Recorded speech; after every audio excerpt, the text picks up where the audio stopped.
আচ্ছা, আপনার নাম কি? আমার নাম মোহাম্মদ হ্যাঁ হ্যাঁ, বেলায়েত হোসেন। বেলায়েত হোসেন। আর এই মানি ব্যাগটা কোত্থেকে পাইছেন আপনি? আমি রাস্তা পাইছি। কোন জায়গায় যাচ্ছিলেন আপনি? তারপর আমি আমার কোথায় বাসা পাইছেন? যাইতেছি। আচ্ছা আরএনজিতে রাত 2:20 আমি এটা পাইছি।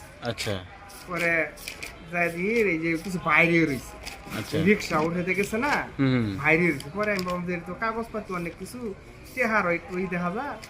পরে আমি আর ই করি না, আমার ব্যাগ বের গেছি। পরে যাই বাসা নিয়ে আমি খুললে দেখছি। পরে যে ঠিকানা ঠানা পাইছি। পরে আবার ওইভাবে আমি থুয়ে দিছি, থুয়ে দেওয়ার পরে আমার সকালে আবার ডিউটি। পরে আবার আমি ডিউটিতে করছি। পরে ওই আমার মোবাইল দিয়ে আমি আবার ফেসবুকে ছাড়ছি যে কিছু প্রয়োজনীয় কাগজপত্র পাওয়া গেছে। আচ্ছা আমার নাম্বার দিয়ে ছাড়ছি। এরপরে 3-4 দিন ধরে হয় না, আজকে ছুটি পাইছি দেখে এই যে শুধু এইটার কারণে